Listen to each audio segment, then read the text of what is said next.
잠언 5장. 내 아들아, 내 지혜에 주의하며 내 명철에 네 귀를 기울여서 근신을 지키며 내 입술로 지식을 지키도록 하라. 대저 음녀의 입술은 꿀을 떨어뜨리며 그의 입은 기름보다 미끄러우나 나중은 쑥같이 쓰고 두 날 가진 칼같이 날카로우며 그의 발은 사지로 내려가며 그의 걸음은 수월로 나아가나니 그는 생명의 평탄한 길을 찾지 못하며 자기 길이 든든하지 못하여도 그것을 깨닫지 못하느니라. 그런즉 아들들아, 나에게 들으며 내 입의 말을 버리지 말고 네 길을 그에게서 멀리하라. 그의 집 문에도 가까이 가지 말라.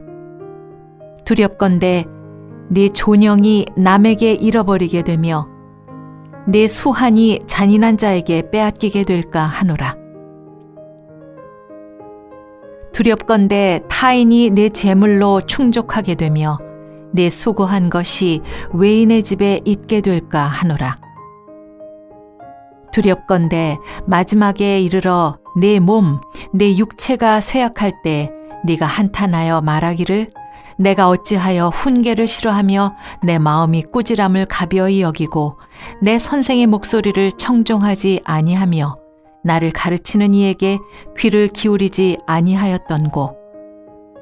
많은 무리들이 모인 중에서 큰 악에 빠지게 되었노라 하게 될까 염려하노라. 너는 네 우물에서 물을 마시며 내 샘에서 흐르는 물을 마시라. 어찌하여 네 샘물을 집 밖으로 넘치게 하며 네 도랑물을 거리로 흘러가게 하겠느냐. 그 물이 네게만 있게 하고 타인과 더불어 그것을 나누지 말라. 네 샘으로 복되게 하라. 네가 젊어서 취한 아내를 즐거워하라. 그는 사랑스러운 암사슴 같고 아름다운 암노루 같으니 너는 그의 품을 항상 족하게 여기며 그의 사랑을 항상 연모하라.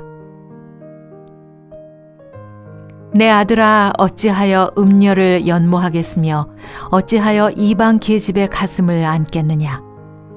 대저 사람의 길은 여호와의 눈앞에 있나니 그가 그 사람의 모든 길을 평탄하게 하시느니라. 악인은 자기의 악에 걸리며 그 죄의 줄에 매이나니 그는 훈계를 받지 아니함으로 말미암아 죽겠고 심히 미련함으로 말미암아 혼미하게 되느니라.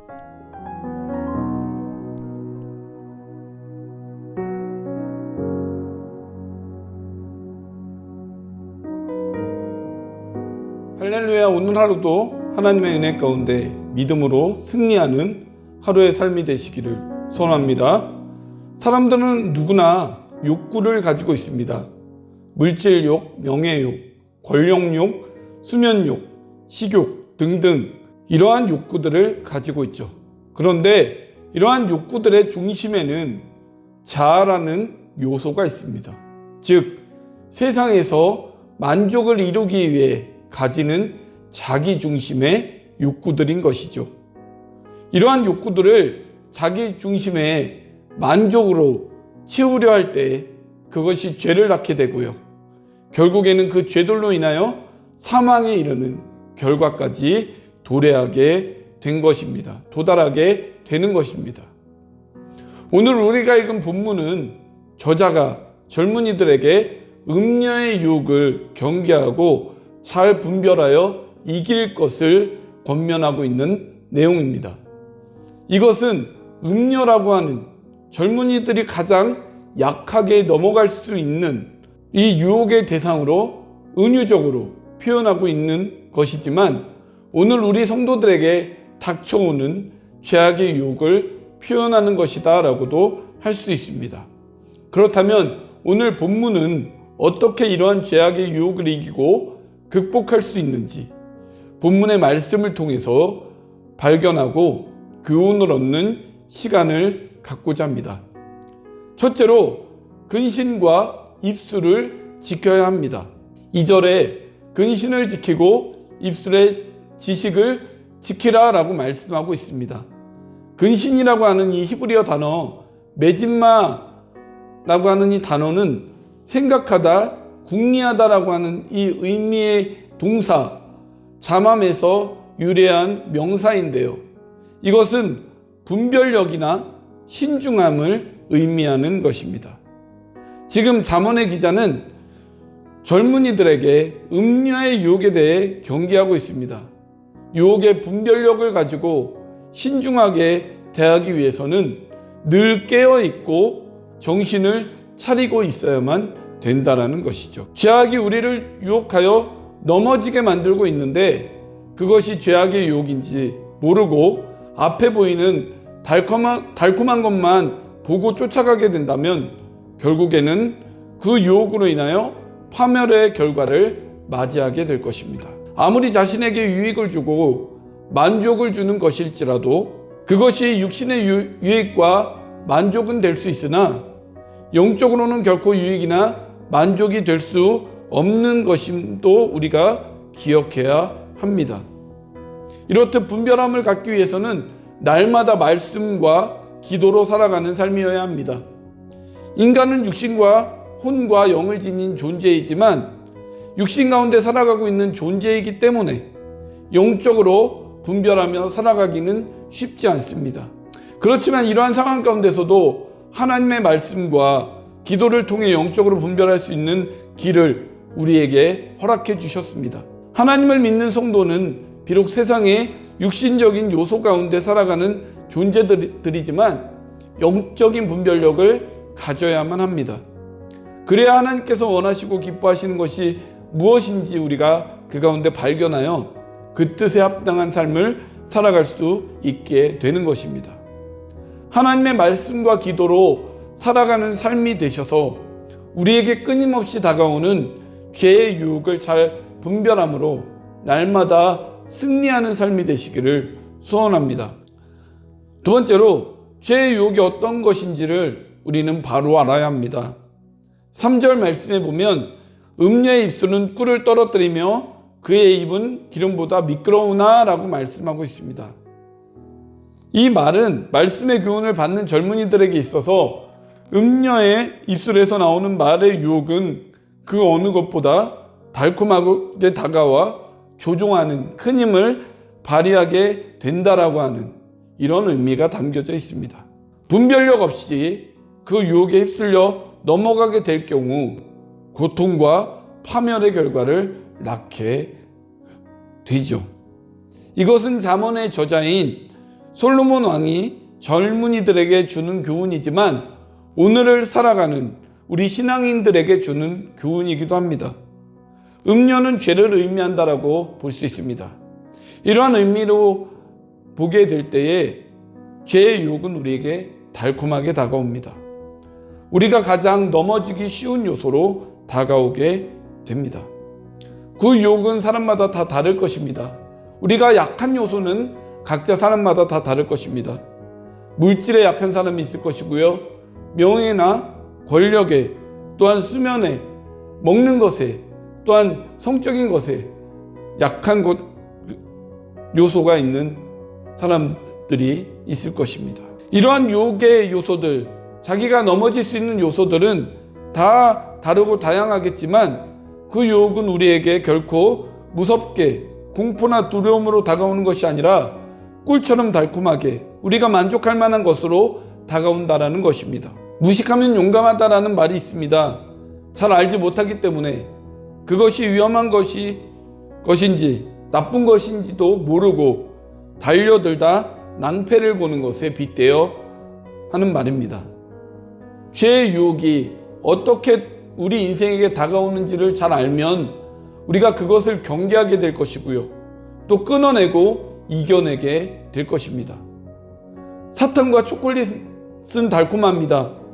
달콤함에 취해서 계속 그것을 먹게 되면 몸이 상하고 병들게 되고요. 결국엔 그것으로 인해서 죽음을 초래하게 되기도 합니다.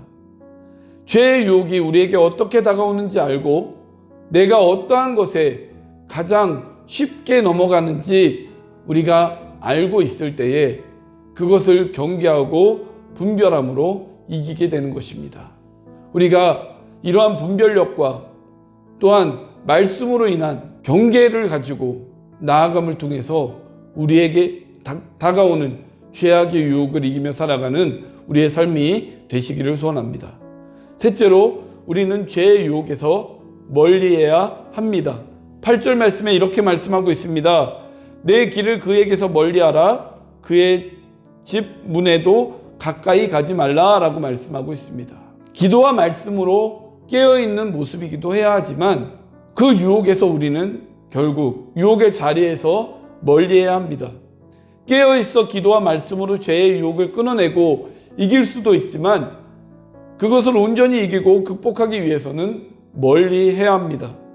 내가 접근할 수 있는 반경에 계속 그 유혹의 자리에 내가 있다면 인간이라는 존재는 근본적으로 죄의 속성을 지니고 태어난 존재이기 때문에 계속해서 그 유혹이 우리 가운데 들어오게 된다면 그 유혹을 이기기가 쉽지 않다라는 것입니다. 삼손이 그랬지 않습니까? 들릴라가 자기 민족 원수 삼손을 파멸시키기 위해 그를 유혹했을 때 한 번, 두 번은 넘겼지만 세 번째 유혹에 걸려 넘어지지 않았습니까?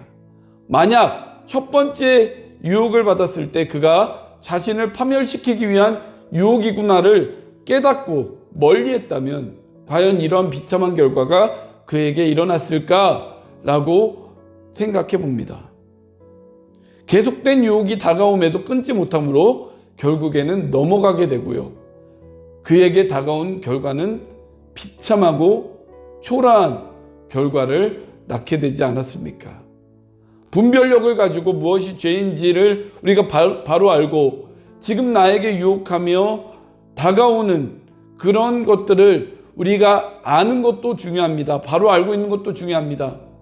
이렇게 그것을 우리가 알았다라고 한다면 바로 그 유혹에서 멀리하거나 우리가 과감하게 끊어낼 수 있어야만 죄의 유혹의 늪에 빠지지 않게 된다는 것입니다.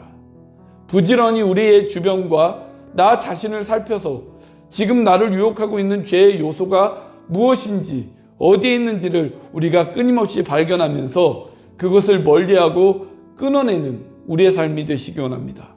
그리할 때에 비로소 우리의 삶이 하나님이 원하시고 기뻐하시는 삶이 될 수 있게 된다는 것입니다.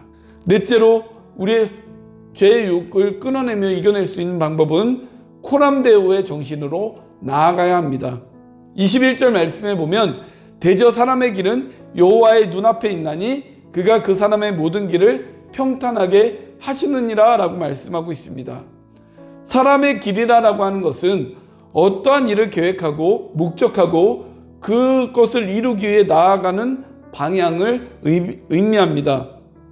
이러한 의미를 볼 때에 사람이 세운 모든 계획과 목적 또한 나아가는 길을 모두가 하나님께서 훤히 보고 계신다라고 하는 이런 뜻으로 우리가 해석할 수 있습니다. 사람을 속일 수 있을지 몰라도 하나님은 속일 수 없고 사람의 눈은 피할 수 있어도 하나님의 눈은 피할 수 없는 것이죠.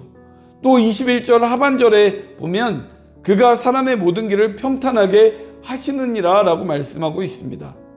평탄하게 하시느니라 라고 하는 이 말씀의 관주를 보게 되면 헤아리시느니라 라고 되어져 있습니다.